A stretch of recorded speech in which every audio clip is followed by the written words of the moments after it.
রাধে রাধে বন্ধুরা। তো তোমরা সকলেই তো জানো এদিকে ২৬ তারিখ ২৭ তারিখ দুদিন জন্মাষ্টমী পড়েছিল। তো আমরা ২৭ তারিখ জন্মাষ্টমী পালন করেছিলাম। জন্মাষ্টমীর পরে যে একাদশীটা পড়ে সেটা করাটা খুবই দরকার। তো যারা যারা ২৬ তারিখে জন্মাষ্টমী করেছিল তাদের একাদশী ২৯ তারিখে পড়েছে, আর যাদের ২৭ তারিখ করেছিল তাদেরটা ৩০ তারিখে পড়েছিল। আমাদের বাড়িতে আমি, মা, দিদি তিনজনে জন্মাষ্টমী উপোস করেছিলাম। তো আমরা তিনজনেই একাদশী করেছি। আর তোমরা তো জানোই একাদশীতে পঞ্চশস্য আমাদের খাওয়া উচিত না। তো একাদশীর দিন সকালবেলা উপোস থাকার পরে আমাদের এই দুপুরবেলার দিকে মা শামা বানিয়েছিল আর একটা সবজি মতো বানিয়েছিল, তো সেটা আমরা খেয়েছিলাম। আর রাতে শশা টক দই দিয়ে লবণ দিয়ে মাখিয়ে খেয়েছিলাম। তো তারপর পরের দিনকে সকালবেলা উঠে স্নান টান করে পারণ সেরে আমি তিলক কেটে নিয়েছিলাম। তো একাদশীর পরের দিন দ্বাদশী, তো আমাদের আজকে হচ্ছে ভগবানকে ভোগ লাগাবো, তারপরেই আমরা সেই প্রসাদটা পাবো। তো তার জন্য দিকে সবজি নিয়ে আমি বসে গেছি এগুলো আমানি করার জন্য। তো আজকে আমি কি কি বানাচ্ছি তোমরা ভিডিওটা পুরোটা দেখো, তাহলে তোমরা জানতে পারবে আজকে ভগবানকে কি কি দিয়ে ভোগ লাগিয়েছি। তো সকালবেলা আমি চাউমিন বানিয়ে নিয়েছিলাম। তো একদম সকালবেলা যখন হয়েছিল তখন চিড়া ভোগ দেওয়া হয়েছিল। তো 10:30 11টা নাগাদ আমি চাউমিন বানিয়ে দিয়েছিলাম। তারপর দুপুরবেলার ভোগ লাগানোর জন্য আমি সব সবজি আমানি করতে বসে গেছি। তো কিচ্ছু সবজি কম ছিল বলে মা বাজারে গেছিলো আনার জন্য।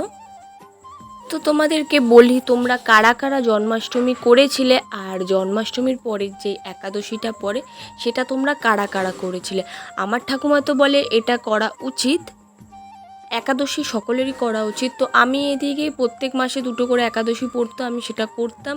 শুধু মাঝখানে আমার কিছু প্রবলেম ছিল, মানে এক্সাম ছিল বলে আমার মাঝখানে কদিন বন্ধ রাখতে হয়েছে।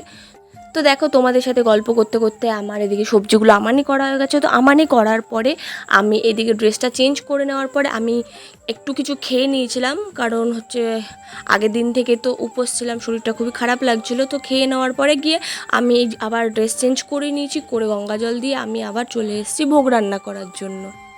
তো এদিকে আমি ডালটা বানাবো বলে আমি ডালটা দিকে ভেজে নিয়ে সাইডে গরম জলে আমি দিয়ে দিয়েছি ডালটা সেদ্ধ করার জন্য। আর সেই ফাঁকে আমার দিকে চাউমিনটাও হয়ে গেছে। তো চাউমিনটা আমি দিয়ে দিয়েছি দিদিকে ভোগ লাগানোর জন্য। তো তারপর আমি এক এক করে সব ভাজা আমি ভেজে নিয়েছিলাম।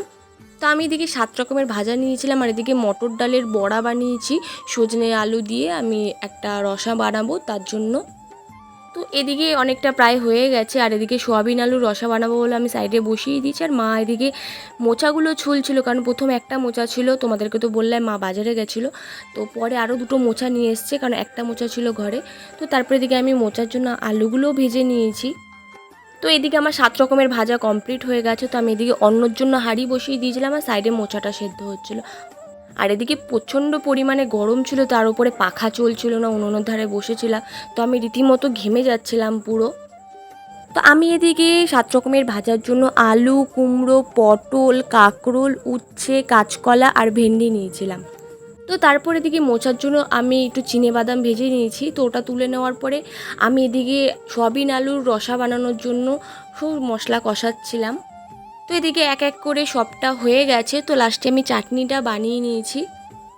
আর হ্যাঁ, সাথে পায়েসও বানিয়েছিলাম, সেটার ভিডিওটা স্কিপ হয়ে গেছে।